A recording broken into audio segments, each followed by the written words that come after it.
আমরা এখন আরেকটি কোশ্চেন সলিউশন করব, সেটা হলো উৎপাদের শতকরা পরিমাণ নির্ণয়, অথবা তোমাকে বলবো 100% উৎপাদ পাওয়া যাবে কিনা, বা আরো অন্য পার্সেন্ট 90% পাওয়া যাবে কিনা, এই টাইপের প্রশ্ন। এটাও খুব ইম্পর্টেন্ট। এটা আমরা করব যে একটা কোশ্চেন দেওয়া আছে, ম্যাগনেসিয়াম আর অক্সিজেন বিক্রি করে ম্যাগনেসিয়াম অক্সাইড উৎপন্ন হয়েছে। প্রশ্নে বলা আছে যে 4 গ্রাম ম্যাগনেসিয়ামের সাথে প্রয়োজনীয় পরিমাণ অক্সিজেন বিক্রিয়া করছে, 6.2 গ্রাম ম্যাগনেসিয়াম অক্সাইড পাওয়া গেছে। অর্থাৎ ম্যাগনেসিয়ামের পরিমাণ দিছে 4 গ্রাম, আর অক্সিজেন যতটুকু দরকার প্রয়োজন ততটুকুই দিছে, ম্যাগনেসিয়াম অক্সাইড পাওয়া গেছে 6.2 গ্রাম। এখন তোমাকে বলছে যে উৎপাদের শতকরা পরিমাণ নির্ণয় করো, বা 100% উৎপাদ পাওয়া যাবে কিনা। তাহলে তোমার প্রথমে এই বিক্রিয়াটা আমরা দেখে দেখে লিখবো যে 2 ম্যাগনেসিয়াম, এটা বাংলাও বলা থাকতে পারে, এটা বিক্রিয়া দেওয়া আছে এত। আমরা এটার আণবিক ভর বের করব। আণবিক ভর যদি আমরা বের করি, ম্যাগনেসিয়ামের আণবিক ভর বের করলে আমরা কত পাই? ম্যাগনেসিয়ামের হলো 80, ম্যাগনেসিয়ামের 24 দোকানে 48 গ্রাম, আর 16 দোকানে কত? 32 গ্রাম। তাহলে এটা ম্যাগনেসিয়াম অক্সাইড হলো 80 গ্রাম। আমার বলছে যেহেতু অক্সিজেন প্রয়োজন সংখ্যক দিয়েছে, অক্সিজেনের হিসাব আসবে না, আমার শুধু হিসাব আসবে কি? ম্যাগনেসিয়ামের। তাহলে আমরা লিখব যে 48 গ্রাম ম্যাগনেসিয়াম থেকে ম্যাগনেসিয়াম অক্সাইড পাওয়া যায় 80 গ্রাম। অতএব 1 গ্রাম ম্যাগনেসিয়াম থেকে ম্যাগনেসিয়াম অক্সাইড পাওয়া যায় 80/48 গ্রাম। অতএব কয় গ্রাম থেকে? 4 গ্রাম ম্যাগনেসিয়াম থেকে ম্যাগনেসিয়াম পাওয়া যায় 80 × 4/48 গ্রাম। এখন আমরা এটা যদি হিসাব করি, তাহলে আমার হিসাব আসে হলো 6.67 গ্রাম। 6.67 গ্রাম ম্যাগনেসিয়াম অক্সাইড পাওয়া যায়। এখন আমার প্রশ্ন বলছে উৎপাদের শতকরা পরিমাণ।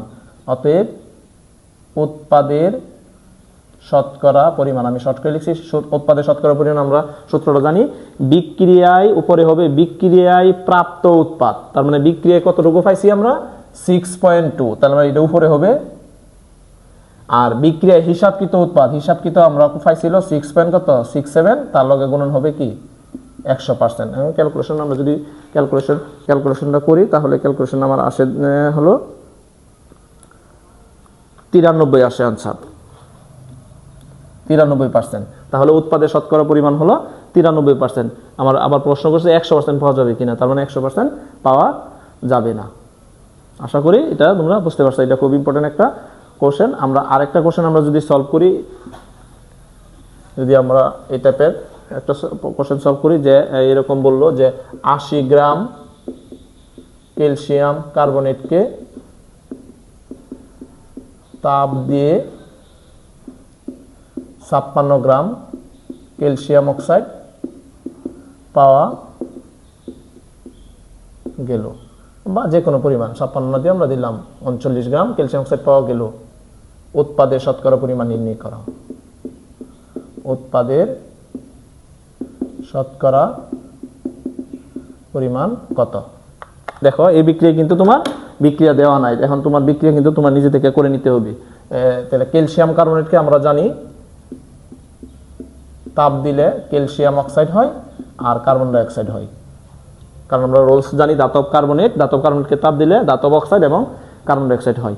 আরেকটা বিক্রিয়া আসে অনেক সময়, এই বিক্রিয়াটা পরীক্ষায় আসে প্রায়, ধাতব নাইট্রেট, যেমন ম্যাগনেসিয়াম নাইট্রেট। ধাতব নাইট্রেটকে তাপ দিলে উৎপন্ন হয় ধাতব oxide, nitrogen die oxide plus oxygen. এখানে ম্যাগনেসিয়াম না দিয়ে ক্যালসিয়াম দিতে পারে, জিঙ্ক নাইট্রেট দিতে পারে, এরকম। এটা একটা বিক্রিয়া, এটা খুব ইম্পর্টেন্ট, এটা আসতে পারে। তাহলে আমার এটার আণবিক ভর আমরা জানি 100, এটার আণবিক ভর আমরা জানি কত? 56। তাহলে আমরা কি লিখব? যে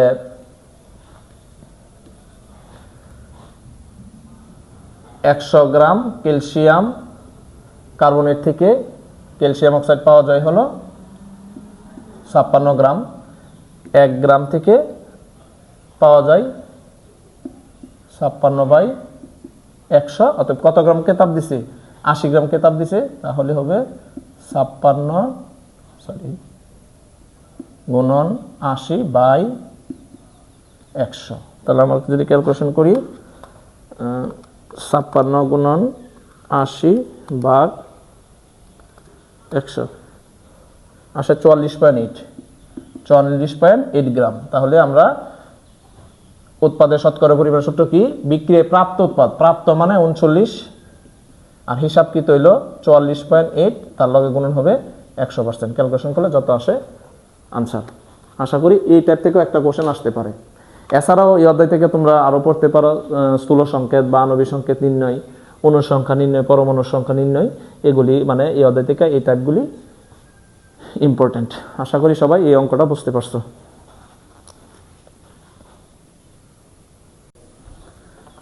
এখন আমরা আরেকটা টপিক নিয়ে আলোচনা করব, সেটা হলো প্রত্যাশিত উৎপাদ পাওয়া যাবে কিনা। এটাও খুবই গুরুত্বপূর্ণ। প্রত্যাশিত উৎপাদ পাওয়া যাওয়ার জন্য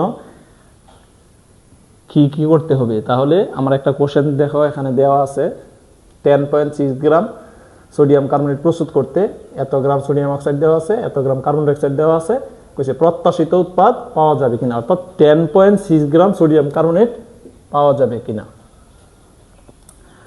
তাহলে প্রথমে আমরা বিক্রিয়া করব, যে কি প্রস্তুত করব, সোডিয়াম কার্বনেট। তার মানে সোডিয়াম কার্বনেট হলো উৎপাদ।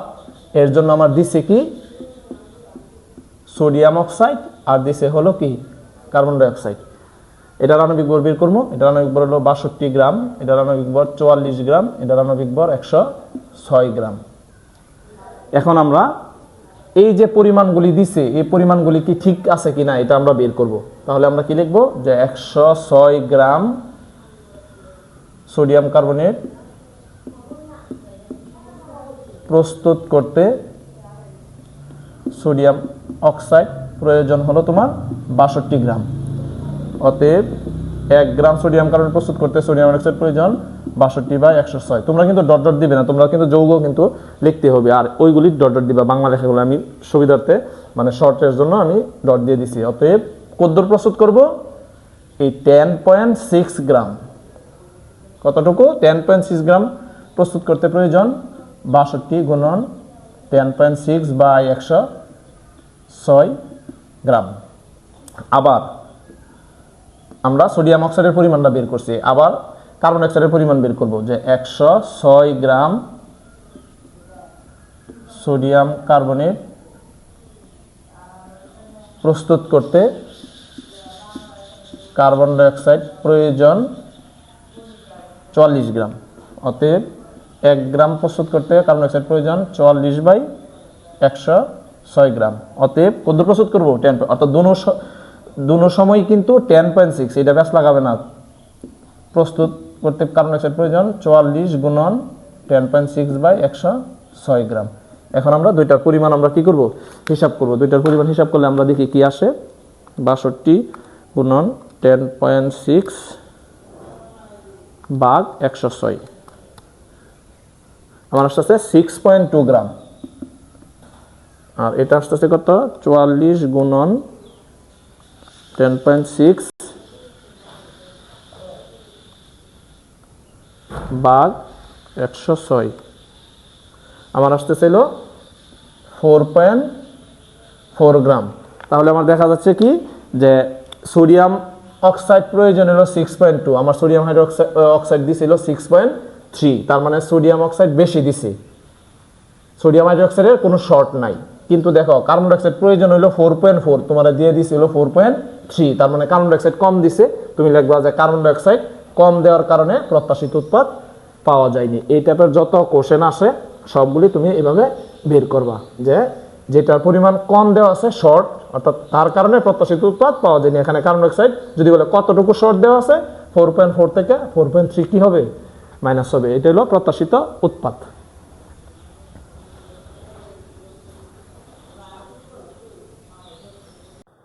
এই অধ্যায়ের আরো কিছু গুরুত্বপূর্ণ বিক্রিয়া আমি একটু লিখে দিচ্ছি, এগুলি তোমরা তুলে নাও। সোডিয়াম কার্বনেট HCl বিক্রিয়া করলে সোডিয়াম ক্লোরাইড প্লাস পানি প্লাস কার্বন ডাইঅক্সাইড, এটা ইম্পর্টেন্ট একটা বিক্রিয়া। এটা দিতে পারে, ব্যালেন্স করি না, ব্যালেন্স করে নিবা তোমরা সবাই। তারপরে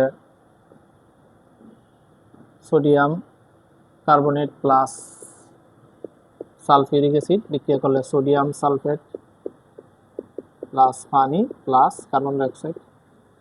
তারপরে ম্যাগনেসিয়াম নাইট্রেট, তাপ দিলে magnesium oxide plus nitrogen dioxide plus কি হয় অক্সিজেন হয়। অনুরূপভাবে সেম ক্যালসিয়াম নাইট্রেট থেকে তাপ দিলে calcium oxide nitrogen dioxide plus oxygen হয়। তারপরে ক্যালসিয়াম কার্বনেটের সাথে অ্যাসিড HCl বিক্রিয়া করলে ক্যালসিয়াম ক্লোরাইড লবণ পানি কার্বন ডাই অক্সাইড উৎপন্ন হয়। ক্যালসিয়াম কার্বনেটের সাথে সালফিউরিক অ্যাসিড বিক্রিয়া করলে H2SO4 বিক্রিয়া করলে ক্যালসিয়াম সালফেট লবণ পানি কার্বন ডাই অক্সাইড উৎপন্ন হয়। এই বিক্রিয়াগুলি এই অধ্যায়ের রিলেটেড, মানে এগুলি আসতে পারে। আর ব্যালেন্স অবশ্যই করে নেবে, কারণ এই অধ্যায় যেহেতু লিমিটিং বিক্রিয়ক বা উৎপাদের শতকরা পরিমাণ নির্ণয়, এগুলি আমার অবশ্যই ব্যালেন্স করতে হবে। ব্যালেন্স যদি না করো তাহলে আনসার আসবে না।